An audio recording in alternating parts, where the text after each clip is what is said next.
सभी बंधुओं को नमस्कार। स्वागत है आपका गवर्नमेंट एग्जाम प्रिपरेशन चैनल में।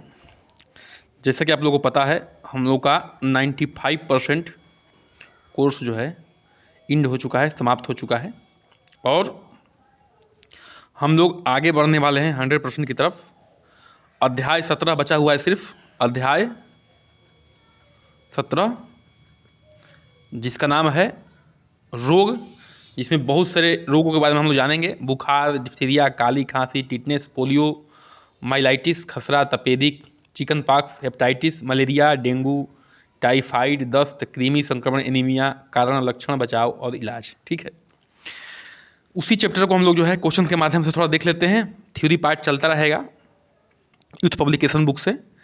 बाकी हम लोग जो है आज घटना चक्र वाली बुक से क्वेश्चन आंसर देख लेते हैं। सामान्य प्रश्न है, इतना सबको आप सबको आइडिया होगा ही होगा और पूरा विश्वास है कि हम लोग ये कर लेंगे। चलिए शुरू करते हैं। आज का पहला प्रश्न, 3 पार्ट में घटना चक्र बुक को खत्म करेंगे, 20-20 क्वेश्चन करके। ठीक है, अच्छे से समझने की कोशिश करेंगे। एलिसा का पूरा नाम क्या है? ठीक है, देखिए बड़ा इंपॉर्टेंट प्रश्न है। एलिसा टेस्ट किसके लिए किया जाता है, इस चीज़ को हम लोग जान चुके हैं पहले ही। इसका पूरा नाम भी जान चुके हैं, एक बार रिवीजन कर लेते हैं। Enzyme license immune solution activity, enzyme linked immune sorbent ऐसे, enzyme linked integrated solution activity या एंजाइम लाइसेंस इम्यून सॉल्वेंट ऐसे। तो इसका फुल फॉर्म है वो है बी, यानी कि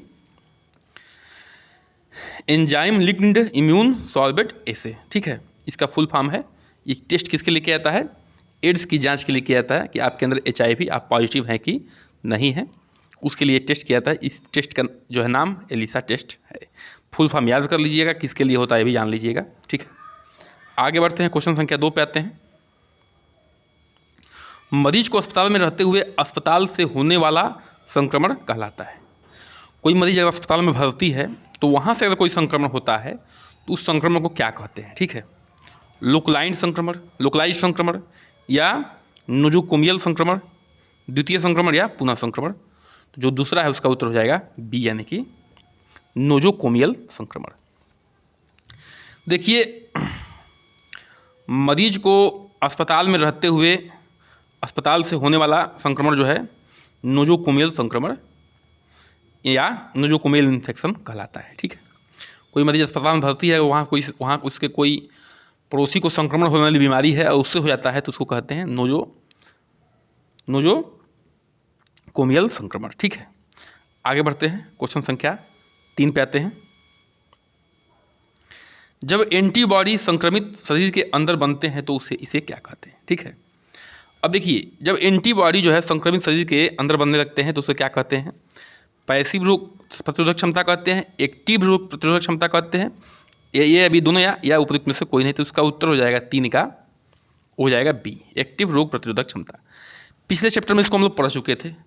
अगर जैसे डिप्थीरिया हो गया, ठीक है, आपको, या चेचक हो गया, तो इसमें क्या होता है कि आपको जीवन में एक ही बार होता है, तो शरीर क्या करती है, इतना प्रतिरोधक क्षमता डेवलप कर लेती है कि आपको जीवन में एक ही होता है तो शरीर अपने आप खुद डेवलप कर रही है, तो उसको कहते हैं कि एक्टिव है। शरीर एक्टिव होकर अपनी बचाव खुद कर लेती है, उसको कहते हैं एक्टिव प्रतिरोधक क्षमता। लेकिन जो पैसिव होता है, पैसिव में क्या होता है, हमें दूसरे के सीरम का प्रयोग करना पड़ता है। दूसरे किसी को हुआ था तो उसके जो है इम्यून सिस्टम से या तो ब्लड के रूप में या प्लाज्मा के रूप में, जिस तरह से भी लेके जो है अपनी बचाव करते हैं, उसको पैसिव प्रतिरोधक क्षमता कहते हैं। तो वैसे ये लिखा हुआ है, यहाँ पर देख लीजिए। जब एंटीबॉडी संक्रमित शरीर के अंदर बनते हैं तो इसे एक्टिव रोग प्रतिरोधक क्षमता कहते हैं। संक्रमित शरीर के अंदर ही जो है एंटीबॉडी, मतलब कि लड़ने की क्षमता बन जाए। एक्टिव रोग प्रतिरोधक क्षमता शरीर के प्रतिरक्षा सिस्टम को विशेष रोगाणुओं के विरुद्ध स्वतः एंटीबॉडी के निर्माण हेतु प्रेरित करता है। आगे बढ़ते हैं, क्वेश्चन संख्या 4 पे आते हैं। पानी को उबालने से सभी जीवाणु मर जाते हैं केवल एक को छोड़कर। ठीक है, देखिए, पानी को उबालने से कितना फ़ायदा होता है आप सोच सकते हैं, इसी प्रश्न से समझ सकते हैं कि क्या क्या मर जाते हैं। बस एक चीज़ नहीं मरता है, फंजाई, बैक्टीरिया, प्रोटोजोआ, स्पोर्स। तो ये स्पोर्स नहीं मरता है, बाकी सभी क्या होते हैं, मर जाते हैं। फंजाई, बैक्टीरिया, प्रोटोजोआ सभी मर जाते हैं। तो देखिए, जो स्पोर्स हैं को छोड़कर पानी उबालने पर सभी जीवाणु मर जाते हैं। स्पोर्स प्रायः निष्क्रिय संरचनाएं, डॉर्मेंट स्ट्रक्चर का होता है, मतलब पहले से ही मरा होता है, तथा प्रतिकूल वातावरण के प्रति इनकी प्रतिरोधकता बहुत अधिक होती है। ठीक है, मतलब कि इनकी लड़ने की क्षमता अपने से प्रतिकूल वातावरण में भी बहुत अधिक होती है। तो पानी उबालने पे जो स्पोर्स होते हैं नहीं मरते हैं, बाकी फंजाई, बैक्टीरिया, प्रोटोजोआ ये सभी मर जाते हैं। आगे बढ़ते हैं, क्वेश्चन संख्या 5 पे आते हैं। सारे प्रश्न बहुत ही अच्छे हैं, ठीक है, और कॉमन टाइप के प्रश्न हैं। थ्योरी पार्ट हम लोग करेंगे ही करेंगे। 100% कोर्स के में जैसे ही ख़त्म होगा, 4-5 दिन में ख़त्म हो जाएगा। उसके बाद जो है हम लोग क्या करने वाले हैं, सिर्फ और सिर्फ जो है हम लोग जो है मॉक टेस्ट करने वाले हैं। ठीक है, ताकि हमारी तैयारी जो है बिल्कुल परिपक्व हो जाए और 100% लगभग कोर्स ख़त्म हो जाएगा 4-5 दिन में। तो आप प्लेलिस्ट को जो है रिवाइंड करके बार बार देखते रहिए, रिवीजन करते रहिए, काम करते रहिए, लगा दीजिए, उसको सुनते रहिए अजय जैसे गाना सुनते हैं उस तरह से। ठीक है, रिवीजन आपका होता रहेगा। वह मच्छर जो पानी के अप्राकृतिक संग्रहों में अधिकतर पैदा होता है, वह मच्छर जो पानी के अप्राकृतिक संग्रहों में अधिकतर पैदा होता है वो क्या होता है? एनाफिलीज है, क्यूलेक्स है, एडीज है या मोनोसाइट्स है। जो पांचवा का उत्तर हो जाएगा सी, यानी कि एडीज है। ठीक है, एडीज मच्छर जो है कुछ प्रजातियां हैं जैसे एडीज एल्फोबिट्स पानी के अप्राकृतिक संग्रहों में अधिकतर पैदा होता है। ठीक है, एडीज एल्फोबिट्स टाइगर मच्छर के नाम से भी जाना जाता है, जो पित्त ज्वर, डेंगू ज्वर, चिकनगुनिया जैसे रोगों के कारण विषाणु वाहक होता है। ठीक है, मतलब कि ये क्या है, आप देख सकते हैं कि पित्त ज्वर हो गया, डेंगू ज्वर हो गया और चिकनगुनिया हो गया, इन सब में क्या करता है, विषाणुओं का वाहक के रूप में काम करता है ये एडीज मच्छर। ठीक है, खासतौर से एडीज एल्फोबिट्स जो होता है, जिसको टाइगर मच्छर भी कहते हैं। तो इस चीज़ को ध्यान रखिएगा। डायरेक्ट क्वेश्चन बन सकता है कि पित्त ज्वर में, डेंगू ज्वर में, चिकनगुनिया में वाहक के रूप में कौन काम करता है, विषाणु वाहक के रूप में? तो एडीज एल्फोबिट्स या एडीज भी आ सकता है। ठीक है, पूरा नाम याद रखेंगे तो ज़्यादा अच्छा होगा। आगे बढ़ते हैं, क्वेश्चन संख्या 6 पे आते हैं। निम्नलिखित में से कौन सा रोग जीवाणु से नहीं होता है? निम्नलिखित में से कौन सा रोग जीवाणु से नहीं होता है, मतलब कि बैक्टीरिया से नहीं होता है? काली खांसी, टाइफाइड, मलेरिया या उपयुक्त में से कोई नहीं। तो 6वें का उत्तर हो जाएगा, वो हो जाएगा सी। ठीक है, क्या हो जाएगा? सी, यानी कि मलेरिया जो है जीवाणु से नहीं होता है। दिए गए विकल्पों में मलेरिया रोग जो है जीवाणुओं से नहीं होता है। यह एक प्रोटोजोआ जनित रोग है। क्या है? मलेरिया जो है किससे होता है? प्रोटोजोआ से होता है। ये तो कई बार बता चुका हूँ आपको। ठीक है, और इसको ध्यान रखना है। जो प्लाज्मोडियम परजीवी होती है, जीवाणु से होने वाले रोग जो जीवाणु से रोग होते हैं वो काली खांसी होते हैं, है टाइफाइड है, हैजा है, डिप्थीरिया इत्यादि है। ठीक है, तो इन चीज़ों को आपको ध्यान रखना है, कौन सा बीमारी जो है जीवाणु से होता है, कौन सा वायरस से होता है, ठीक है, कौन सा प्रोटोजोआ से होता है, इसको आपको एकदम ध्यान में रखना है। अगले प्रश्न पे आते हैं, क्वेश्चन संख्या 7 पे आते हैं। असुरक्षित जल से फैलने वाला बीमारी निम्नलिखित में से सभी हैं सिवाय किसको छोड़कर जो है ये जो बीमारियां फैल रही हैं वो किससे हो रही है, मतलब कि उसको असुरक्षित जल से होने वाली है सिवाय एक को छोड़ के। तो हैजा है, पेचिस है, टाइफाइड है और चेचक है। तो 7वें का उत्तर हो जाएगा डी, यानी कि चेचक जो है असुरक्षित मतलब गंदे जल से नहीं फैलता है, बल्कि हैजा हो गया, टाइफाइड हो गया और पेचिस हो गया, ये सब जो है असुरक्षित जल से फैलने वाला रोग है। तो देख लीजिए, जो चेचक यानी कि स्मॉल पॉक्स है वो असुरक्षित जल से फैलने वाली बीमारी नहीं है। यह वेरियोला विषाणु यानी कि वायरस के संक्रमण से होता है। नाम याद रख लीजिएगा, वेरियोला विषाणु से जो है क्या होता है, चिकन पॉक्स होता है। आगे बढ़ते हैं, क्वेश्चन संख्या 8 पे आते हैं। हेपेटाइटिस सी के संचरण का तरीका है। हेपेटाइटिस सी जो है किस तरह से संचरित होता है, फैलता है? मल मौखिक मार्ग से, छोटी बूंद नाभिक से, दूसरी तरफ से या उपयुक्त में से कोई नहीं। तो ये जो है मल मौखिक मार्ग से, छोटी बूंद के नाभिक से नहीं फैलता, ये फैलता है दूषित रक्त से। यानी कि दूषित रक्त जो है, किसी को हेपेटाइटिस सी हुआ है और किसी तरह से दूसरे में संक्रमित होकर चला गया, वो इंजेक्शन के माध्यम से या उसको ब्लड की ज़रूरत है उसने दे दिया, तो ये फैल जाएगा। ठीक है, तो देख लीजिए इसको, हेपेटाइटिस सी का जो संचरण होता है एक व्यक्ति से दूसरे व्यक्ति में दूषित रक्त से यानी कंटामिनेटेड ब्लड द्वारा होता है। आगे बढ़ते हैं। कौन सा प्राणी जो है जापानी इंसेफेलाइटिस का एक एम्पलीफायर है? ठीक है, कौन सा प्राणी जो है जापानी इंसेफेलाइटिस का एक एम्पलीफायर है? मतलब क्या है ये? वाहक है। ठीक है, गाय है, बंदर है, सूअर है और बिल्ली है। तो इसका उत्तर हो जाएगा 9 का हो जाएगा सी, यानी कि सूअर जो है इसका वाहक है। तो जापानी इंसेफेलाइटिस जो है एम्पलीफायर या वाहक सूअर और पीग है। ठीक है, सब थ्योरेटिकल पार्ट होगा, क्वेश्चंस बड़े सिंपल ही हैं। ठीक है, इनको आप लोग देख लीजिए और किसी ना किसी रूप में हम लोग इसको डिस्कस कर चुके हैं और डिटेल जो हम लोग लेकर करेंगे वो थ्योरेटिकल पार्ट में हम लोग कर लेंगे। ठीक है, डिटेल में। क्वेश्चन संख्या 10 पे आते हैं। निम्नलिखित में से कौन सा रोग फेको ओरल के माध्यम से नहीं फैलता? ठीक है, तो खसरा है, टाइफाइड है, कालरा है, हैजा है और हेपेटाइटिस ए है। तो 10वां का उत्तर हो जाएगा वो हो जाएगा ए, यानी कि खसरा। ठीक है, तो पहले जो है हम लोग फेको ओरल को समझ लेते हैं। ठीक है, अब देखिए फेको ओरल में ये है कि फेको मतलब होता है आपका जैसे पोटी होता है, जैसे हम लोग लैट्रिन करते हैं। ओरल मतलब होता है मुख। कोई पोटी करने के बाद जब हाथ से साफ़ करता है उसके बाद मान लीजिए कि सही से उसने हाथ को साफ़ नहीं किया और फिर उसी हाथ से खाना खा लिया, तो जो अगर इन्फेक्टेड फेको है, मतलब कि वो पोटी है उसमें कुछ है, तो क्या हो सकता है, वो हमारे मुंह में जाने से क्या हो सकता है, हमें वो बीमारी हो सकती है। ठीक है, तो कहने का मतलब ये है कि जो कालरा है, हैजा है या टाइफाइड है, हेपेटाइटिस ए है, ये सब फेको वाली बीमारियां हैं। मतलब अगर हाथ की साफ सफाई अच्छे से नहीं होती, स्वच्छता नहीं होती, ये सब टाइफाइड, कालरा, हैजा हो सकता है, लेकिन खसरा इससे नहीं होता है। ठीक है, ये ध्यान रखिएगा। फेको वायरल फैलने वाले रोग जो है टाइफाइड है, कालरा है एवं हेपेटाइटिस ए है। हमें पूरा विश्वास है कि फेको वायरल समझ में आ गया होगा। हाथ की साफ सफाई रखें। ठीक है, आगे बढ़ते हैं। क्वेश्चन संख्या 11 पे आते हैं। दस्त रोग में मृत्यु के कारण कौन सा है?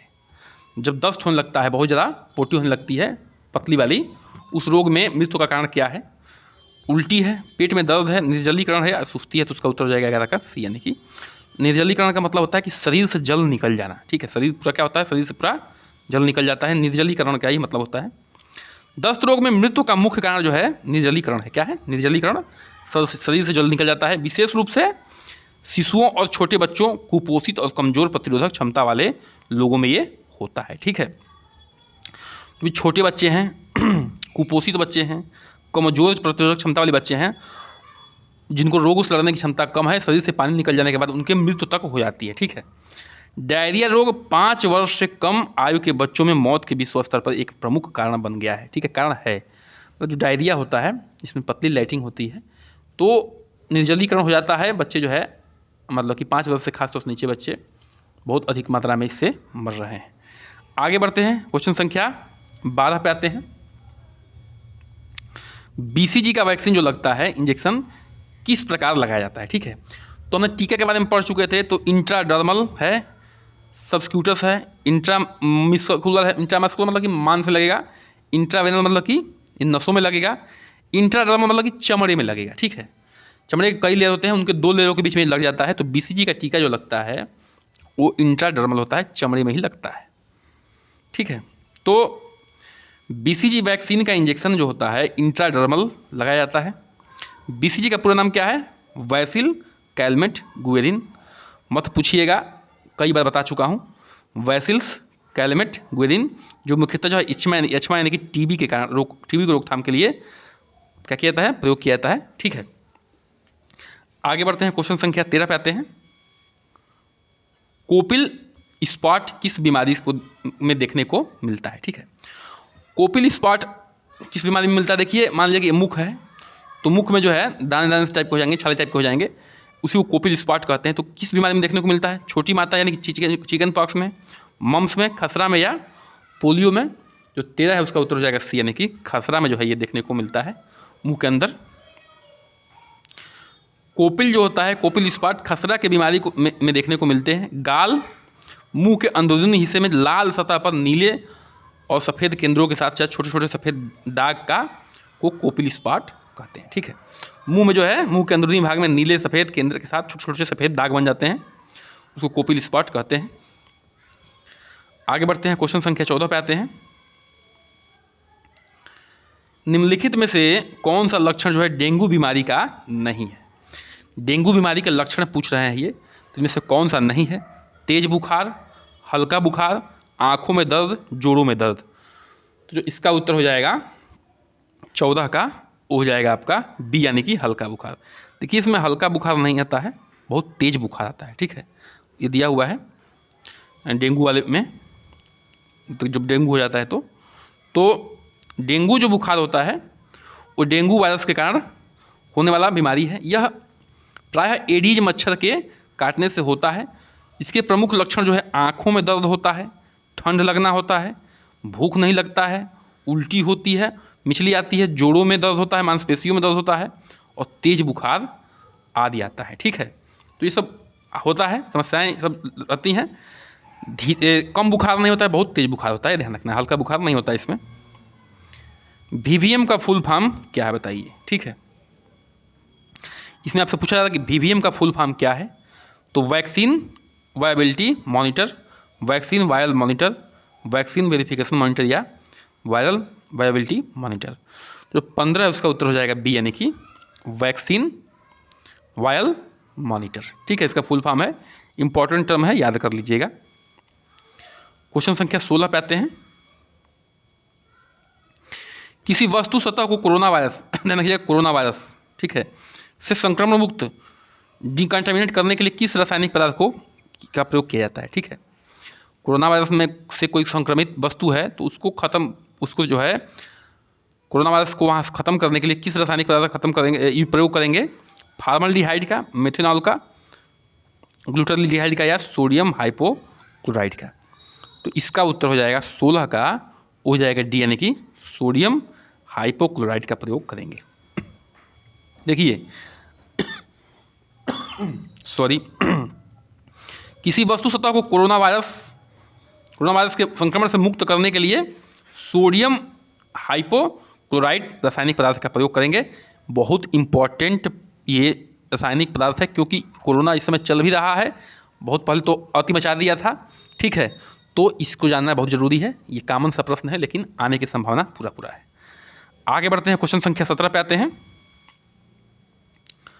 मल्टी ड्रग रेजिस्टेंस ट्यूबरक्लोसिस के इलाज की अवधि कितनी होती है? जो मल्टी ड्रग रेजिस्टेंस ट्यूबरक्लोसिस के इलाज के लिए अवधि कितनी होती है? तो कम से कम 6 से 8 महीना, कम से कम 12 महीना, कम से कम 18 से 24 महीना या कम से कम 24 से 27 महीना। तो इसका उत्तर हो जाएगा सी, यानी कि कम से कम जो है 18 से 24 महीना, यानी कि लगभग 1.5 से 2 साल तक ये दवा चलेगी ही चलेगी। बाकी जो है अधिक भी हो सकता है। तो MDR, ठीक है, MDR TB यानी कि मल्टी ड्रग रेजिस्टेंस ट्यूबरक्लोसिस के इलाज के लिए सामान्यतः 18 से लेके 24 महीने तक जो है एक समय लगता है। क्वेश्चन संख्या 18 पे आते हैं। कोविड-19 बीमारी का कारक क्या है बताइए?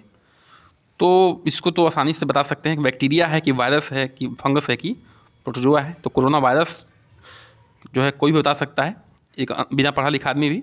तो ये वायरस है, बी है। तो कोविड-19 बीमारी जो है वायरस से होने वाली बीमारी है। ठीक है, जो किसी संक्रमित व्यक्ति के संपर्क में आने से फैलती है, हवा में फैल जाता है। आगे बढ़ते हैं, क्वेश्चन संख्या 19 पे आते हैं। देखिए हम टेस्ट का नाम याद करवाए थे, देखते हैं याद है कि नहीं आप लोगों को। बताइए टीबी की जांच के लिए कौन की जाने वाली ट्यूबरकुलिन टेस्ट को क्या कहते हैं? ठीक है, जो टीबी की जांच के लिए की जाने वाली टेस्ट थी ट्यूबरकुलिन टेस्ट, उसको क्या कहते हैं? सिक टेस्ट, मोन्टक्स टेस्ट, विडियारल टेस्ट या एलिसा टेस्ट। तो 19 का उत्तर हो जाएगा बी, यानी कि मोन्टेक्स टेस्ट कहते हैं। तो टीबी को जांचने के लिए किया जाने वाला परीक्षण जो है मोन्टेक्स टेस्ट कहलाता है। टीबी एक जीवाणु जनित रोग है। क्या है? टीबी जो है एक जीवाणु जनित रोग है और ये जीवाणु से होता है, यानी कि टीबी जो है बैक्टीरिया से होता है। फेफड़े को संक्रमित करता है, ये भी जान लीजिए। आज के अंतिम प्रश्न पे आते हैं। निवेदन है आपसे, कृपया करके चैनल को सब्सक्राइब करिए, लाइक करिए, शेयर करिए। बिना आपकी सहायता के जो है हम भी जो है चैनल ग्रो नहीं कर पा रहा है, तो कृपया करके सब्सक्राइब करने का रेट बढ़ाते रहिए। टाइफाइड की बीमारी पता लगाने के लिए कौन सा टेस्ट किया जाता है, ठीक है। देखिए टेस्ट बता चुके हैं, ठीक है। अब बताइए तो जो टाइफाइड की बीमारी को पता लगाने के जो टेस्ट किया जाता है वो विरल टेस्ट है, मिलार्ड टेस्ट है, कहान टेस्ट है या मॉन्टेक्स टेस्ट है। तो 20 का उत्तर हो जाएगा ए, यानी कि वायरल टेस्ट जो है टाइफाइड के लिए होता है। तो टाइफाइड भी क्या है, एक जीवाणुजनित रोग है, मतलब कि बैक्टीरिया से ही होने वाला रोग है, ठीक है, जो सल्मोनेला टाइफी बैक्टीरिया से होता है, ठीक है, याद कर लीजिएगा इसको। और टाइफाइड का पता लगाने के लिए विडाल टेस्ट किया जाता है। तो बनो इसी के साथ सेशन को करते हैं समाप्त। कृपया करके चैनल को सब्सक्राइब करिए, लाइक करिए, शेयर करिए, बने रहिए हमारे साथ। नमस्कार।